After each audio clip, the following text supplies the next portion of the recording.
नमस्कार जोहार, मैं राजू और आप देख रहे हैं 24 झारखंड न्यूज। चलिए जानते हैं झारखंड की सुबह से लेकर शाम तक की तमाम बड़ी खबरों को।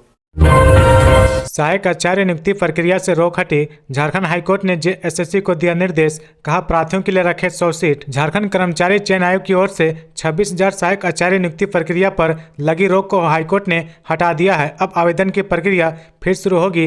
नियुक्ति प्रक्रिया में बीआरसी सीआरपी को 50% आरक्षण नहीं दिए जाने को लेकर दायर याचिका पर गुरुवार को झारखंड हाईकोर्ट में सुनवाई हुई। सुनवाई चीफ जस्टिस संजय कुमार मिश्रा की अध्यक्षता वाली खंडपीठ में हुई है। सुनवाई के बाद अदालत ने संशोधित आदेश पारित किया है, जिसमें जेएसएससी को निर्देश देते हुए कहा कि प्रार्थियों के लिए 100 सीट रखें। हालांकि अदालत ने यह भी कहा कि यह नियुक्ति प्रक्रिया अदालत के अंतिम निर्णय से प्रभावित होगी। नियुक्ति प्रक्रिया में लगी रोक हटाने की गुजारिश महाअधिवक्ता राजीव रंजन ने की थी। प्रार्थी की ओर से अधिवक्ता अमित कुमार तिवारी ने पैरवी की, वहीं अधिवक्ता संजय पिपरवाल एवं प्रिंस कुमार ने जेएसएससी का पक्ष रखा। सुनवाई के दौरान जेएसएससी की ओर से अदालत को बताया गया कि साल 2022 में बनी सहायक आचार्य नियुक्ति नियमावली 2022 में शिक्षा विभाग में संविदा पर काम कर रहे कर्मियों को 50% आरक्षण देने की बात थी, जिसे सरकार ने साल 2023 में बनी नई और संशोधित नियमावली से हटा दिया। अब केवल पारा शिक्षक को ही सहायक आचार्य नियुक्ति में 50% आरक्षण देने का प्रावधान है। शिक्षा विभाग में कार्यरत संविदा कर्मियों को भी आरक्षण मिलना चाहिए था।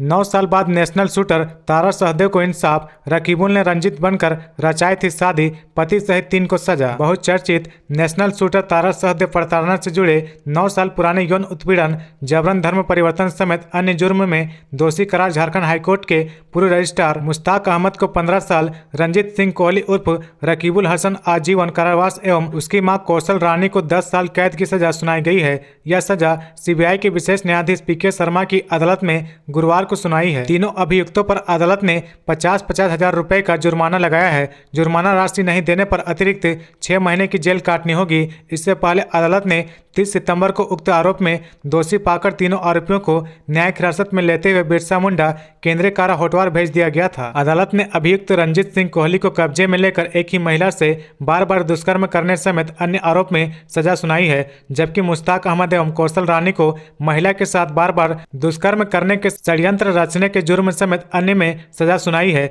सीबीआई के वरीय लोक अभियोजक प्रियांशु सिंह ने सुनवाई के दौरान कठोर से कठोर सजा की मांग की थी, जबकि बचाव पक्ष ने सजा में नरमी बरतने के अनुरोध किया था। झारखंड में मौसम ने ली करवट, आज से बारिश थमने के आसार। राजधानी रांची समेत झारखंड में गुरुवार को बादल छटेंगे, कहीं कहीं हल्के से मध्यम दर्जे की बारिश हो सकती है। संथाल के कुछ जिलों में भारी बारिश की संभावना व्यक्त की गई है। मौसम विभाग के अनुसार शुक्रवार से मौसम बदलेगा और आसमान साफ हो सकता है। मौसम वैज्ञानिकों के अनुसार राज्य में कायम निम्न दबाव का क्षेत्र झारखंड के कोल्हन और पश्चिम बंगाल के गांडे हिस्से पर कायम है। इसके प्रभाव से संथाल परगना के साहिबगंज, पाकुड़, गोड्डा और जामताड़ा समेत इसके आसपास भारी बारिश हो सकती है। मौसम विभाग रांची के वैज्ञानिक अभिषेक आनंद ने बताया कि पिछले 4 दिनों से झारखंड में कायम निम्न दबाव क्षेत्र अब राज्य के पूर्वी हिस्से और पश्चिम बंगाल के गांडे क्षेत्र पर कायम है। इसके प्रभाव से संथाल परगना समेत कई हिस्सों में बारिश हो सकती है। राजधानी रांची समेत अन्य इलाकों में हल्के से मध्यम बारिश हो सकती है। आगे बढ़ने से पहले अगर अभी तक आपने इस चैनल को सब्सक्राइब नहीं किया तो प्लीज सब्सक्राइब कर ले, जिससे आपको झारखंड की हर छोटी से बड़ी खबर की अपडेट आप तक पहुंचता रहे। झारखंड में बढ़ रहा डेंगू और चिकनगुनिया का खतरा, सबसे ज्यादा साहिबगंज में मामले, कई जिलों में फैल रहा खतरा। झारखंड के कई जिलों में डेंगू का खतरा बढ़ रहा, राज्य में मरीजों की संख्या भी बढ़ रही है। आंकड़े बता रहे हैं कि डेंगू व चिकनगुनिया के सबसे ज्यादा मामले साहिबगंज में हैं। साहिबगंज में 209 डेंगू और चिकनगुनिया के मरीज मिले हैं। आंकड़े लगातार बढ़ रहे हैं। दूसरे स्थान पर दुमका जिला, जहाँ अब तक 56 मरीज सामने आए हैं। तीसरे नंबर पर देवघर है, जहाँ अब तक 27 मरीज मिले हैं। राजधानी रांची में भी डेंगू के मामले आ रहे हैं। बढ़ते खतरे को देखते हुए सदर अस्पताल में जांच के लिए लगने वाले शुल्क को माफ कर दिया गया है। इसके पीछे उद्देश्य है कि लोग पैसे की चिंता किए बगैर निःशुल्क जांच कराएं। पहले सरकारी अस्पताल में प्रत्येक जांच के लिए पैसे लगते थे। सदर अस्पताल में इन दिनों रोजाना 135 से 150 सैंपल की जांच की जा रही है। राज्य में सबसे ज्यादा डेंगू के मरीज संथाल परगना में है। संथाल परगना में अब तक डेंगू और चिकनगुनिया के 1580 संदिग्ध मरीजों की जाँच निजी क्लिनिक और अस्पताल में की गई थी। इनकी रिपोर्ट विभाग को मिली है। इसके बाद स्वास्थ्य विभाग की ओर से अब तक 1580 संदिग्ध में से 1468 लोगों का ब्लड सैंपलिंग कराते हुए जांच कराया। इसमें 315 लोगों को डेंगू व चिकनगुनिया के पॉजिटिव पाए गए हैं। झारखंड कैबिनेट की बैठक आज। मुख्यमंत्री की अध्यक्षता में प्रोजेक्ट भवन में होगी बैठक। कई एजेंडों पर लग सकती है मोहर। झारखंड मंत्री परिषद की बैठक आज मुख्यमंत्री हेमंत सोरेन की अध्यक्षता में दोपहर 2 बजे से प्रोजेक्ट भवन में होगी। कई प्रस्तावों पर मोहर लग सकती है। मुख्यमंत्री हेमंत सोरेन की अध्यक्षता में झारखंड कैबिनेट की बैठक आज प्रोजेक्ट भवन सभागार में होगी।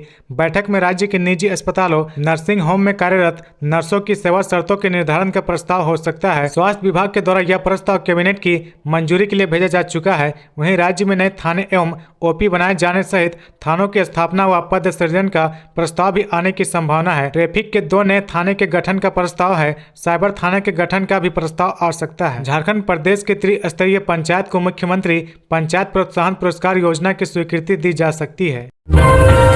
रिम्स के इमरजेंसी में जूनियर डॉक्टरों ने परिजन को पीटा। गंभीर मरीज को बिना इलाज किए अस्पताल से निकाल दिया। रिम्स में मरीज के परिजनों से मारपीट की एक और घटना बुधवार को हुई है। देर शाम इमरजेंसी में इलाज के लिए आए एक गंभीर वृद्ध रोगी बसंत यादव के परिजनों को जूनियर डॉक्टरों ने जमकर पीटा। बसंत कई दिनों से बुखार से पीड़ित था। अचेत अवस्था में उसे रिम्स की इमरजेंसी में लाया गया था। इमरजेंसी में भर्ती करने के बाद ड्यूटी पर तैनात डॉक्टर ने एबीजी जाँच करने के लिए कहा। इसके बाद मुकेश व उसके भाई एबीजी टेस्ट कराने के लिए काउंटर नंबर 4 पर गए। वहां तैनात महिला चिकित्सक ने उन्हें एक पेपर की 100 कॉपी जेरोक्स कराने के लिए कह दिया। परिजन ने बारिश के कारण फोटोकॉपी कराने में असमर्थता जताते हुए चिकित्सक से इलाज करने की गुहार लगाई। परिजनों का आरोप है कि इसके बाद डॉक्टर ने बेवजह डांटना शुरू कर दिया। परिजनों ने इसका वीडियो बनाना शुरू किया तो मामले ने और तूल पकड़ लिया। परिजन राकेश यादव ने आरोप लगाया कि इसके बाद करीब 8-10 जूनियर डॉक्टरों ने ट्रामा सेंटर के एक कमरे में बंद कर उसके भाई मुकेश के साथ मारपीट की। उसका हाथ टूट गया है। एसएसपी ने सभी थाना प्रभारियों को दिया निर्देश। लॉ एंड ऑर्डर के साथ अवैध शराब और सड़क अतिक्रमण के लिए भी थानेदार होंगे जिम्मेदार। राजधानी में थाना प्रभारियों की जिम्मेदारी बढ़ा दी गई है। अब उन्हें लॉ एंड ऑर्डर के अलावा अवैध शराब और सड़क पर होने वाले अतिक्रमण के खिलाफ भी कार्रवाई करनी होगी। इसके लिए एसएसपी चंदन सिन्हा ने शहर के सभी थाना प्रभारियों को विशेष दिशा निर्देश दिए हैं। थानेदार संबंधित क्षेत्र में भ्रमणशील रहते हुए सुनिश्चित करेंगे कि कोई भी दुकानदार अपनी दुकान के आगे फुटपाथ पर अतिक्रमण न करे। ऐसा करने वाले दुकानदार के खिलाफ कार्रवाई करने का निर्देश दिया गया है। अतिक्रमण के अलावा अवैध शराब को लेकर भी थानेदारों को आगाह किया गया है। एसएसपी ने सभी थानेदार को स्पष्ट कह दिया कि किसी भी हाल में राजधानी में अवैध शराब का कारोबार बर्दाश्त नहीं करेंगे। सभी थानेदार अपने अपने इलाके में सक्रिय अवैध शराब कारोबारियों की गतिविधि पर नजर रखते हुए कार्रवाई करें। किसी भी थाना क्षेत्र में सड़क पर अतिक्रमण पाया जाता है या फिर अवैध शराब के कारोबार की जानकारी मिलती है तो संबंधित थानेदार जिम्मेदार होंगे। संबंधित थानेदार के खिलाफ विधि सम्मत कार्रवाई की जाएगी। हालांकि थानेदारों की सक्रियता के बाद भी शहर में वाहन सवारों को जाम से निजात नहीं मिल पा रही है। कचहरी रोड और मेन रोड में बुधवार को भी दिन भर रह कर जाम लगता रहा। विधानसभा में नियुक्ति में गड़बड़ी मामले पर हाईकोर्ट ने कहा 7 दिन में आयोग की रिपोर्ट नहीं दी तो आपराधिक अवमानना की कार्रवाई होगी। झारखंड विधानसभा में नियुक्ति में गड़बड़ी मामले में शिव शंकर शर्मा की जनहित याचिका पर बुधवार को झारखंड हाईकोर्ट में सुनवाई हुई। चीफ जस्टिस संजय कुमार मिश्रा और जस्टिस अनंत सेन की खंडपीठ ने जस्टिस विक्रमादित्य प्रसाद आयोग की रिपोर्ट अब तक पेश नहीं किए जाने पर कड़ी नाराजगी जताई है। खंडपीठ ने कहा कि अगर विधानसभा सचिव 7 दिन में यह रिपोर्ट पेश नहीं करते हैं तो उन पर आपराधिक अवमानना की कार्रवाई शुरू की जाएगी। खंडपीठ को बताया गया कि यह रिपोर्ट जस्टिस एसजे मुखोपाध्याय की अध्यक्षता वाले आयोग के पास भेजी गई है। इसलिए कैबिनेट सचिवालय से जस्टिस विक्रमादित्य प्रसाद आयोग की रिपोर्ट मांगी गई है। यह रिपोर्ट अब तक नहीं मिली है। इस पर चीफ जस्टिस ने कहा कि कोर्ट के 3 बार आदेश देने के बाद भी विधानसभा सचिव की ओर से रिपोर्ट पेश नहीं की गई है। उन्होंने विधानसभा सचिव को 7 दिनों के भीतर आयोग की रिपोर्ट पेश करने का आदेश दिया है।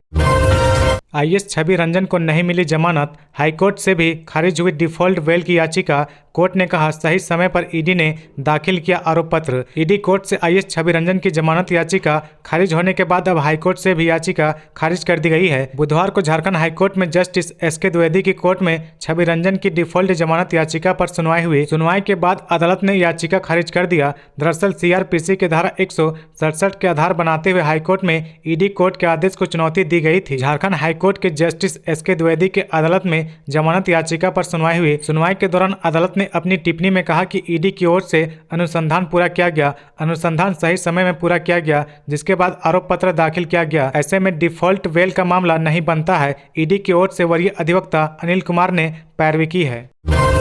मनरेगा आयुक्त ने कहा, झारखंड में 1422 मनरेगा श्रमिकों के कौशल उन्नयन का प्रशिक्षण पूरा। मनरेगा की उन्नति परियोजना के तहत श्रमिकों का प्रशिक्षण पूरा करवाने को लेकर मनरेगा आयुक्त राजेश्वरी बी ने पदाधिकारियों के साथ बैठक की। ग्रामीण विकास मंत्रालय की उन्नति परियोजना के तहत अधिकतम 45 वर्ष की उम्र के मनरेगा श्रमिकों का कौशल विकास किया जा रहा है, जिसमें वे अपनी आय का अस्थायी साधन प्राप्त कर सके। इस परियोजना के अंतर्गत राज्य में अब तक 1422 मनरेगा श्रमिकों के कौशल उन्नयन का प्रशिक्षण पूर्ण हो चुका है। इन प्रयासों में कुछ नई कड़ियों को जोड़ते हुए अब राज्य में मनरेगा के तहत इस वित्तीय वर्ष 200 श्रमिकों को उन्नति परियोजना के तहत मनरेगा अंतर्गत काम करने वाले परिवारों को कौशल विकास संबंधी प्रशिक्षण दिया जाएगा, ताकि ग्रामीण परिवारों के समक्ष रोजगार के कई विकल्प खुले और वे आत्मनिर्भर बन सके। राज्य में मनरेगा की अनेक योजनाएं क्रियाशील है, जिनका लाभ विभागीय स्तर पर प्रभावी ढंग से ग्रामीण परिवारों तक पहुंचाया जा सके।